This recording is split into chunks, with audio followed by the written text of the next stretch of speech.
warahmatullahi wabarakatuh. Saya Rojihan Fadila, NIM 1520087. Di sini saya akan mempresentasikan tentang tasawuf dan unsur Yunani, tasawuf dan unsur Persia. Yang pertama adalah pengertian tasawuf. Tasawuf merupakan salah satu fenomena dalam Islam yang memutuskan perhatian pada pembersihan aspek rohani manusia yang selanjutnya menimbulkan akhlak mulia. Melalui tasawuf ini, seseorang dapat mengetahui tentang cara-cara melakukan pembersihan diri serta mengamalkan secara benar. Banyak pengertian tasawuf yang dirumuskan oleh ulama tasawuf, tetapi tidak mencakup pengertian tasawuf secara menyeluruh. Definisi tasawuf yang dirumuskan oleh ulama tasawuf, tetapi tidak mencakup pengertian tasawuf secara menyeluruh. Pertama, ada tasawuf dan unsur Yunani.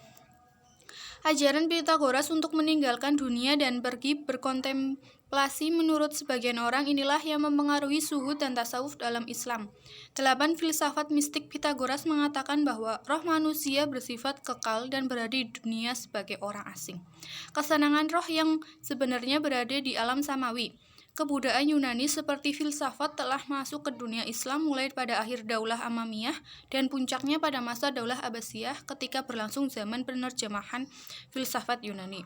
Al-Hajjaj bin Yusuf wafat 833 Masehi adalah orang pertama yang menerjemahkan buku Anasir Elemen karangan Euklid atau Yunani dan juga penerjemah buku Al-Mages karangan Ptolemy Yunani. Melihat masa penerjemahan tersebut, M.M. Syarif pernah mengatakan bahwa kejayaan pikiran kaum muslimin juga bersandar secara nyata pada kegiatan yang meluas dan dalam alam penerjemahan dari bahasa Sanskerta India, Persia Pahlavi, Suryani Syria, dan Yunani. Kebanyakan para penerjemahan itu adalah golongan Yahudi dan Kristen. Di antara mereka juga terdapat golongan yang baru menganut Islam. Yang terkenal di antara mereka adalah Abdullah bin Al-Muqaffa yang sebelumnya beragama Majusi lalu masuk Islam. Dengan kegiatan penerjemahan itu, banyak buku filsafat di samping buku-buku lainnya yang dipelajari umat Islam. Hal ini berarti sebagai proses pengenalan umat Islam pada metode berpikir filosofis. Metode berpikir filsafat ini juga telah mempengaruhi pola pikir sebagian orang Islam yang ingin berhubungan dengan Tuhan.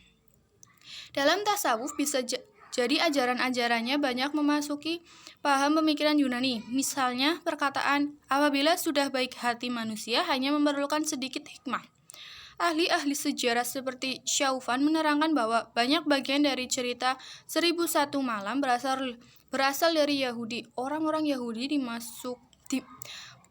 Yahudi meskipun menyerahkan dirinya sebagai orang Islam namun tidak mau meninggalkan agamanya. Bahkan berusaha menarik orang-orang Islam masuk ke dalam agamanya.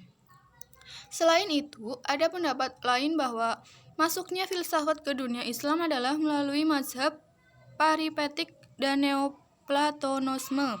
Mazhab yang pertama, Paripetik, kelihatannya lebih banyak di dalam bentuk skolastitisme ortodoks atau kalam, sedangkan untuk Neoplatonisme lebih masuk kepada dunia tasawuf. Filsafat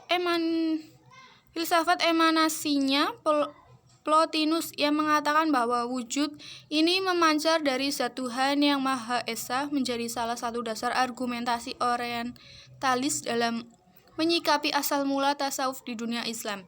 Dalam emanasinya, Plotinus menjelaskan bahwa roh berasal dari Tuhan dan akan kembali kepada Tuhan. Yang kedua ada tasawuf dan unsur Persia. Keterkaitan Arab dan Persia sudah semenjak lama yaitu dalam bidang politik, pemikiran, kemasyarakatan, dan sastra. Namun belum ditemukan dalil yang kuat menyatakan bahwa kehidupan rohani Persia telah memasuk pada kerohanian Arab.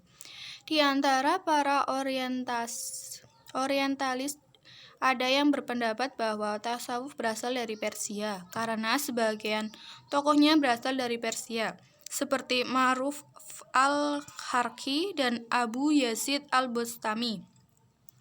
Pendapat ini tidak mempunyai pijakan yang kuat karena perkembangan tasawuf tidak sekedar upaya mereka saja. Banyak para sufi Arab yang hidup di Syria bahkan di kawasan Afrika atau Maroko, seperti Al-Darani, Zu, Al-Nun, Al-Misri, dan lain-lain. Sebenarnya antara Arab dan Persia sudah ada hubungan sejak lama, yaitu pada bidang politik, pemikiran, kemasyarakatan, dan sastra, namun belum ditemukan argumentasi yang mengatakan bahwa kehidupan rohani Persia telah masuk ke tanah Arab. Yang jelas adalah kehidupan kerohanian Arab masuk ke Persia hingga orang-orang Persia itu terkenal dengan ahli-ahli tasawuf. Barangkali ada persamaan istilah zuhud di Arab dengan zuhud menurut agama Manu dan Mazdak, antara hakikat Muhammad dengan paham Hormuz atau Tuhan kebaikan dalam agama Zarathustra.